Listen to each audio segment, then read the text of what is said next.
YT studio যদি বারবার খোলা যায় তো চ্যানেল ডিলিট হয়ে যাবে। ওয়াইটি স্টুডিও বারবার খুললে ফেলে চ্যানেল ডিলিট হয়ে যাবে।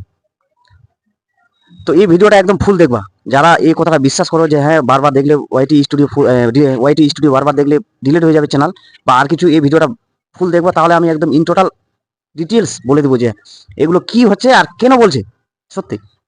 তো মেন কথা হচ্ছে যে বারবার ওয়াইটি স্টুডিও খুললে চ্যানেলের কিছুই হবে না। কেন ওয়াইটি স্টুডিও চ্যানেলটা ওই দেখার জন্যই কি করি আমরা সকাল সন্ধ্যা মানে ওটা ওপেন করে আমরা দেখি যে হ্যাঁ আমার ভিউজ, একটা ভিডিও ছাড়লাম ভিউজ হলো কি হলো না বা আর কিছু বা হাবি যাবি ওটা নিয়ে আমরা মানে কিভাবে থাকি মাথায় থাকি।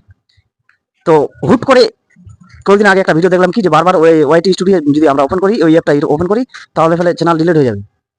গুজব, সব গুজব।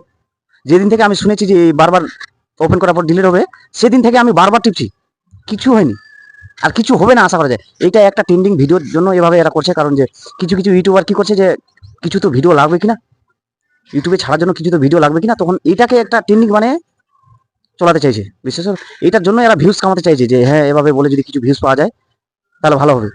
কিন্তু চিন্তায় থাকো সবাই, কিচ্ছু হবে না, চ্যানেলের কোনো ক্ষতি হবে না, এতটুকু মানে ক্ষতি হবে না চ্যানেলের। বারবার ওয়াইটি স্টুডিও খোলার পর যদি কারো চ্যানেল কিছু হয় বা আর কিছু হয়, তাহলে এটা ভুল, তাহলে ভাবা যে এটা ভুল, অন্য কোনো কারণে হয়তো কিবা হয়েছে। ওয়াইটি স্টুডিওর জন্য জীবনে চ্যানেল ডিলিট হবে না। এগুলো একটা কি যে ভাওতা ছড়াচ্ছে, সত্যি বলছি। তো ওতে এগুলো না কান দেওয়াই ভালো। এটা একটা ট্রেন্ডিং এর জন্য এভাবে করছে, কিছু ভিউজ পাওয়ার জন্য কিছু ইউটিউবার এভাবে মানে গুজব ছড়াচ্ছে। তো এটার জন্যই আমি ভিডিওটা আজকে করা। ভিডিওটা যদি ভালো লাগে তো লাইক করে দিবা, আর যদি বেশি ভালো লাগে তো সাবস্ক্রাইব করে দিবা, সাবস্ক্রাইব করে দিবে।